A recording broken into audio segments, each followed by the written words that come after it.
All right, we're back. Slocky, I have to go handle something. But Impress Play. This will be You Can't Hide in Your Bunkers 2.0. Because it's part two.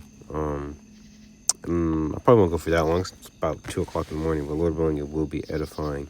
This guy right now, he's talking about the average bunker price for a normal human being.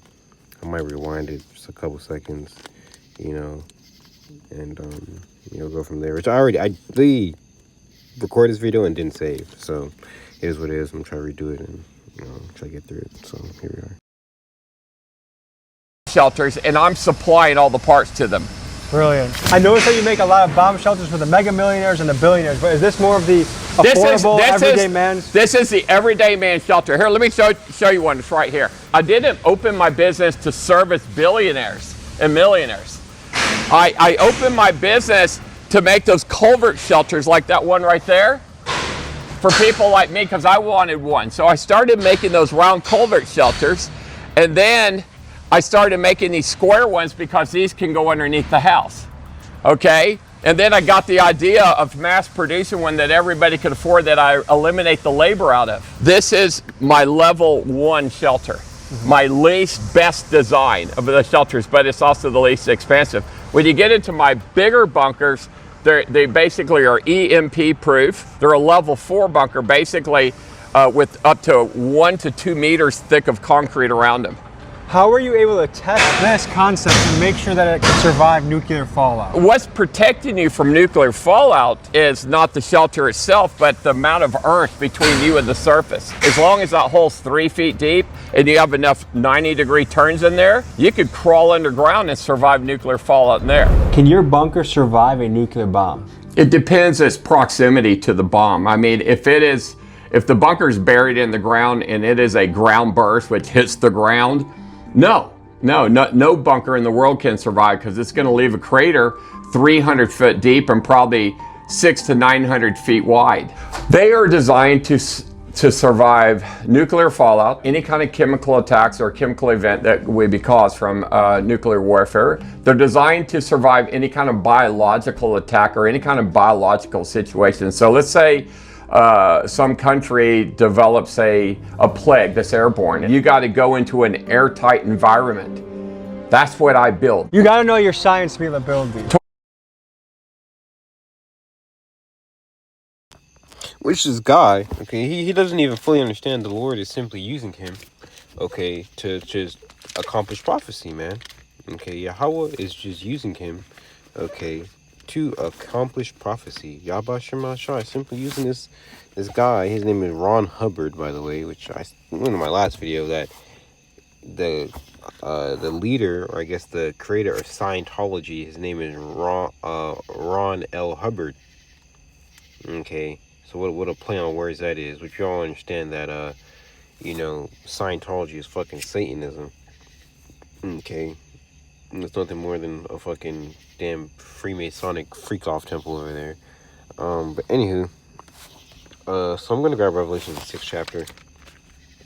We'll get to it. There's Revelation 6 verse 13. It says, "And the stars of heaven fell onto the earth," which is talking about with the nuclear missiles, "even as a fig tree casteth her untimely figs." I mean, like when a tree is ripe.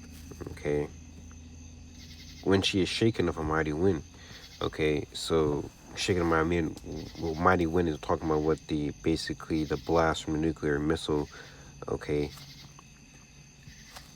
shaking the tree. Okay, you can remember, what does that wind represent? Okay, the nuclear blast. Okay, because you go to Revelation, the 7th chapter, the winds is also representing with the nukes. So Lord has the angels making sure that the prophecy don't come to pass until the elect is sealed. Okay, but this is why time is speeding up more and more. Why? Because more and more of the elect are being sealed, and these Edomites can see it. Remember, the scriptures go into Revelation, the 11th chapter, what great fear fell upon them which saw them. Okay, now this guy said that in 2011, okay, if he asked around, 1% of the population would say that World War III was possible within their lifetime. Well, he's saying now it's around 57 to 55%. Okay, that's a large jump, meaning not only he can see it, but the whole United States of America can see that they're leading, or they're getting into a World War III to set to go into what nuclear war, which is all biblical.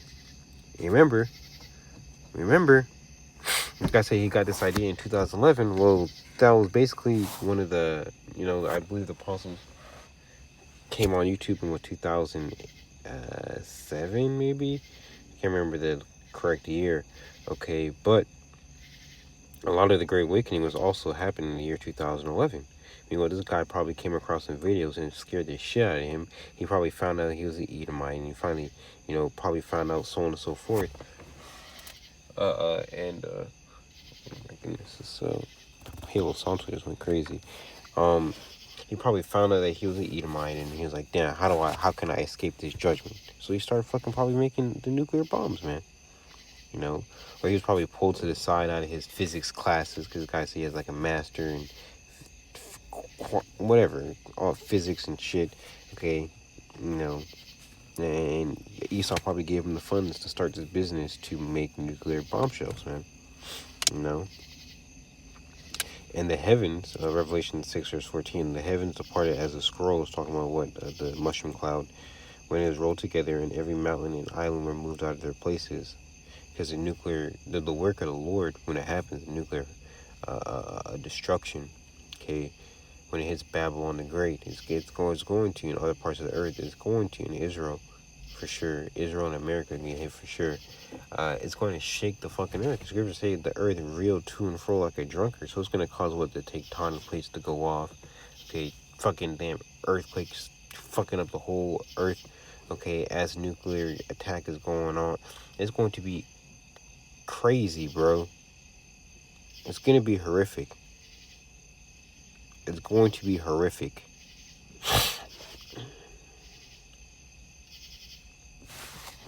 Oh, Lord. But America's going to be completely destroyed. These people, though, they don't know prophecy. They don't think about it. All right? America's not going to be up and running. Okay? But he says a lot of these people who he's building bunkers for, they get them overseas. Like that nigga Andrew Tate. Andrew Tate, he don't got a bunker in America, but he got a bunker overseas. So a lot of them are smart. And the kings of the earth, and the great men, and the rich men, and the chief captains, and every mighty man, and every bondman, every free man hid themselves in the dens and the rocks and the mountains, talking about the bunkers, and said to the mountains and to the rocks, fall on us, and hide us from the face of him that sitteth on the throne, and from the wrath of the great Lamb, which they're going to be trying to hide from Yahweh Ba'Shem Shai.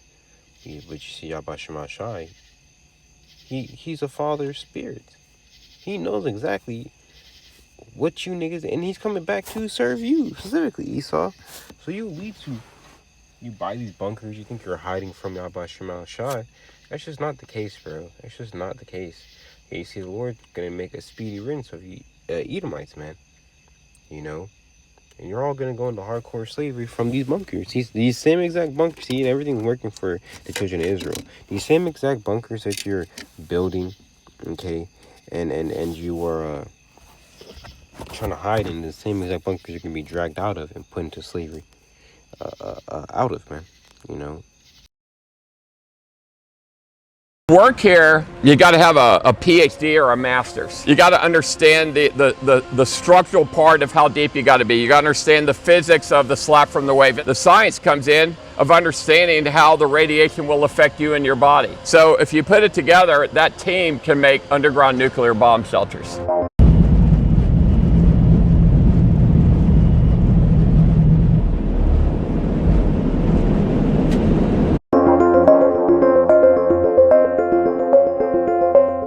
This you would think is a bomb shelter.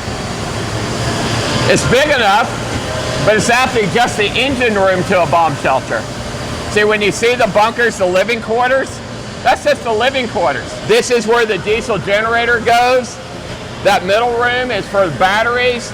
The other room is a decon room, and the other room is a mud room. So there's 4 rooms before you even get to the bunker. So how many of these bunkers are you turning out a month, would you say? Not enough. Remember, this is R&D. Like I said, everything we do in here looks like the factory, but it's not a production line yet. We try to break even. We're not really trying to make money on the people. We're trying to gather data. Even when you sell to a billionaire, you're not trying to make money? I mean, we're not trying to lose money. But we're not so concerned about making money as we are about perfecting the product. Now listen, when I started doing this, there were 6 other people doing it. Now there's just one, and that's Yeah, why is there just one out of the 6 that first started back in 2011 making the bunkers? Because this nigga was approached by Esau, man. Okay. This nigga was approached by Esau. Alright. me. 2 of the companies made bunkers that 3 people died in each one. One blew up, and the other 3 died from H2S gas. To me, it says a lot about the state of the world that these things are going through the roof right now in sales. And what I think is really cool is that humans do tend to innovate their way through big problems. And you see it right in action right here. But at the same time, you wonder, do we have to live in a world where people should be thinking about nuclear fallout and bombs and bunkers? And I don't know, maybe I'm a little hippy-dippy Bob Marley, but there's gotta be a better way. Tell me about any unique features about Mr. Beast bunker. It feels like the inside was like an alien ship. It was very out of this world, I might say. We actually combined one of our round culvert shelters along with one of our square modular shelters, and one was at one level, and then you went down the stairs and there was another level. When the episode cleared or was over and they spent 100 days in my bunker and they won $700,000, they needed the B-roll shot of the money on fire for the promotion, and it was really made for a YouTube type video. World War III in your lifetime, you know what it was? And the attitude in 2011, when I asked people, what are the odds you think you'll see World War III in your lifetime? You know what it was? In 2011, it was like 1 or 2%. If I ask you today, what are the odds you will see World War III in your lifetime? Guess what it is? Way over 50%. I think World War III will happen in 30 years. But what you will see probably next year or the year after, you will see a plague, a biblical plague like you've never seen before. You see, the wealthy people are not worried about nuclear war. They're worried about plagues. And then they're worried about civil unrest after the plague. But I did a video, why is Bill Gates building so many bomb shelters? And then Bill Gates... Look at his hands. So he's letting people know. Look at his hands. World War III in your lifetime, you know what it was? In 2011, it was like 1 or 2%. If I ask you today, what are the odds you will see World War III in your lifetime? Guess what it is? Way over 50%. I think World War III will happen in 30 years. But what you will see probably next year or the year after, you will see a plague, a biblical plague like you've never seen before. You see, the wealthy people are not worried about nuclear war. They're worried about plagues. And then they're worried about civil unrest after the plague. But I did a video, why is Bill Gates building so many bomb shelters? And then Bill Gates and the wealthy people are not worried about nuclear war. They're worried about plagues. And then they're worried about civil unrest after the plague. But I did a video, why is Bill Gates building so many bomb shelters? And then Bill Gates in the video says, I put the likelihood of nuclear fallout in my lifetime as very unlikely, but I put the odds of a plague greater than Ebola in my lifetime at greater than 50%. Now, that was his word for word. Matter of fact, right here you can show the clip. This is the... Didn't think that was the big one, but they think the big one's coming as well as I do. I think you'll see a plague in 2027 or 2028. He said it twice. Worse than COVID. Just from what I predict, what I've seen, and what I know. I mean, That's what some of the billionaires think that you're building for. No, I'll put it this way. 50% of the scientists that created the COVID vaccine have been in this office buying bunkers from me. I get it from talking to them, okay?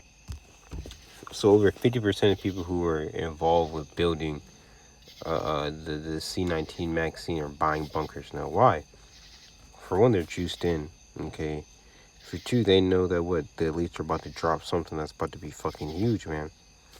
Second Ezra 15 verse 1, Behold, speak down the ear of my people the word of prophecy, which I will put in thy mouth, saith the Lord Jah Bashem Shine, cause them to be written in paper, for they are faithful and true. Fear not the imaginations against thee. Let not the incredulity of them trouble thee that speak against thee.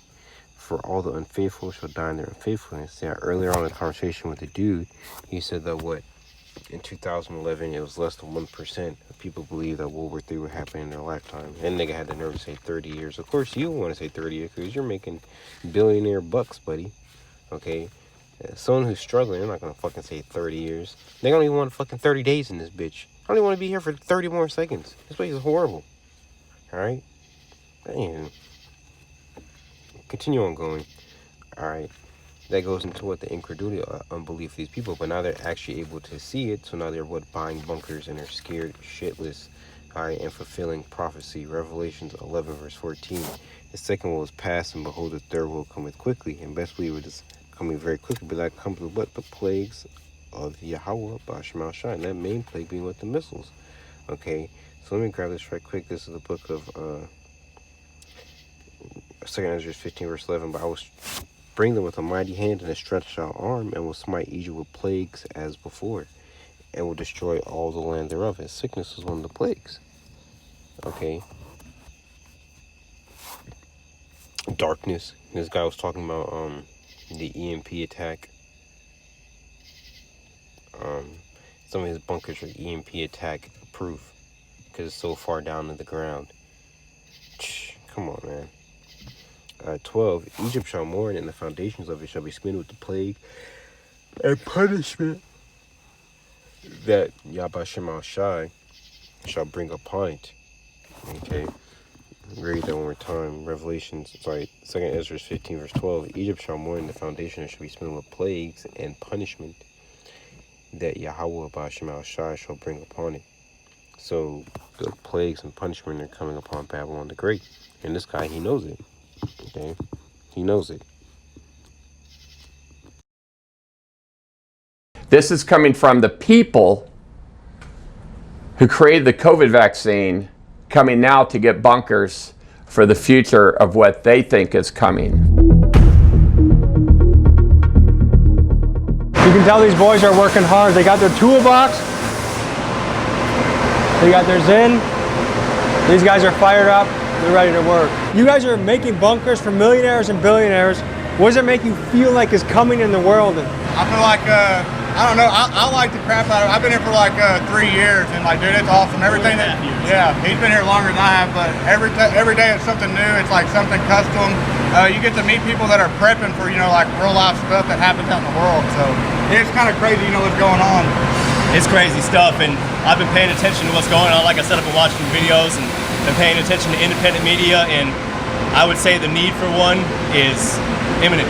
Part of me thinks like most people cannot afford a bunker. So what can the average person back home do? There's your master in physics. Yeah, he is. You're a master. I have at least a bachelor's of physics, and I'm working my master's. And I would say, dig yourself a cave. Do you guys think Israel has something to do with this shit? Absolutely. Yeah, 100%. Absolutely. All we need is one nuke, just one nuke from one country, North Korea, Iran. Now, if Iran had one, they would have probably launched it. Then Which they are going to launch it. One thing I can say, he brought up Pizro, which Pizro does have something to do with it, because why? The scripture says the least of the flock shall draw them out. Okay, who's the least of the flock? Amalek, or Pizro. Okay, the people who have small hats and big noses. Alright, and it was basically saying, if you can't afford a bunker, what can you do? And it's going to say dig in the ground. Basically means what? You're fucked. Anyone living on the soils of America, you're through. See, America's through. Alright? America is through. There's nothing America can do to come back from the war that they just entered, which is ultimately going to lead into World War III. See?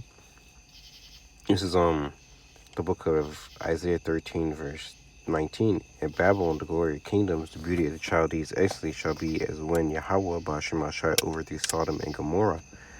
Okay? Yeah, because it's the place of modern day was Sodom in Egypt. It shall never be inhabited, neither shall be dwelt in from generation to generation, neither shall the Arabian pitch tent there, neither shall the shepherd make their fold there. So it's not going to be it's going to be non-inhabitable, okay? And it won't be rebuilt, okay? But wild beasts of the desert shall lie there, and their houses shall be full of doleful creatures, and owls shall dwell there, and satyrs shall dance there. So only certain animals will dwell here in America. You know, think like roaches and so on and so forth. You know, and the wild beasts of the island shall cry in their desolate houses, and dragons in their pleasant places, and their time is to come. a certain time is near to come, and her days will not be prolonged. So America's time is not going to be prolonged. This guy's talking about fucking 30 years. Give me a break. America doesn't have 30 years. Nigga, you don't have 30 years. Okay? That's for sure. Everyone would be panicking and calling me and saying, all right, it can happen. You know, these people who say, I'd just rather die when the bomb goes off, those exact people are going to be the very first one trying to find a bunker to crawl into and say, let me in, let me in. Ridge is back with our 6th annual sweepstakes. With prizes so epic, we needed a spokesperson to match. These are pretty nice. You can win a Lamborghini, souped up trucks, or $100,000 cash. Enter. So no, that's a Israeli blast door. We need the $2,000 gas type door. That's the $6,500 door. So you got the wrong door. Okay. The Israelis made the gasket, or the customers? Well, it's funny. Everything you see right there was made in Switzerland or Israel.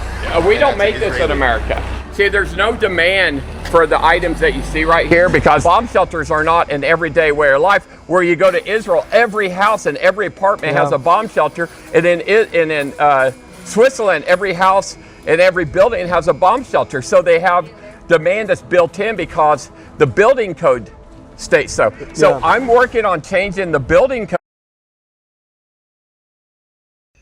And he's 100% right. He's 100% right. This is why the time of Jacob's trouble is going to be such a big change upon you people. Because America is a first world country. It might feel like third world right now, but for the most part, when America was up and running, America was a first world country. Okay? This is Babylon the Great. It's fucking great, man. Okay? This place it's literally the most, like, Babylon. It's literally written about in the Bible. It's a great kingdom. Just like how Babylon is a great kingdom. Alexander the Great was a great ruler for the kingdom. Okay, so on and so forth. For the Greeks. Okay. So those are all great kingdoms. And for this to be a kingdom that Daniel had interpreted a dream about in Daniel's 2, okay, and it's alive now, that shows you that what? This is a great fucking kingdom. So when things go left, okay, and shit starts hitting the fan, it's going to be a drastic change for Jake. Jeremiah 30 verse 5, for thus saith the Lord Jehovah, Bashem al-Shai, we have heard a voice of trembling, of fear, and not of peace. Ask ye now, see whether do a man travail a child, wherefore do I see every male his hands in his loins, and all faces are turned into paleness or fright. At last, for that day is great, so that none is like it. It is even a time of Jacob's trouble, but he shall be saved out of it. Okay, so the elect will be saved out of the time of Jacob's trouble. In America, but it's still going to be a drastic change. Okay, people are going to be in fucking so much fright and in such a scary spirit. Because the Lord's going to let these spirits of vengeance out, man. Okay? And they're mainly going to be after you so-called Israelites. Not you so-called Israelites, but you so-called blacks, Hispanic, and Native American Indians. Which are you Israelites. The seed line of Jacob. or at least give the people an option that the builder can say, hey, do you want your house to have a safe room or not? Being inside a billionaire's compound, what kind of things have you noticed? They keep them quiet, they keep them hidden. Even the contractors that are building a home, maybe right on top of them, they may not even know that they're there. And a lot of them have to sign an NDA. Oh, absolutely, we all do. Absolutely. Yeah, we're not to divulge any names or locations or anything like that. People do not want people to know they have a shelter. We come in incognito. We have no names on our trucks. Matter of fact, when we invoice the people, my factory doesn't even know who the customer is. So let's say you're Bill Gates. It will just say Bill Seattle on the invoice. So my office and my employees never know exactly who is buying a bomb shelter. And why do you think they're so secretive? Boy, this is like one of those things that, I mean, it's more secretive than a bank account. You could probably ask them, where do you bank? And they may tell you JP Morgan or Raymond James or Bank of America someplace. But then ask them, where's your bomb shelter? I'm not telling you. What we are walking into is a bunker that Ron's clients at the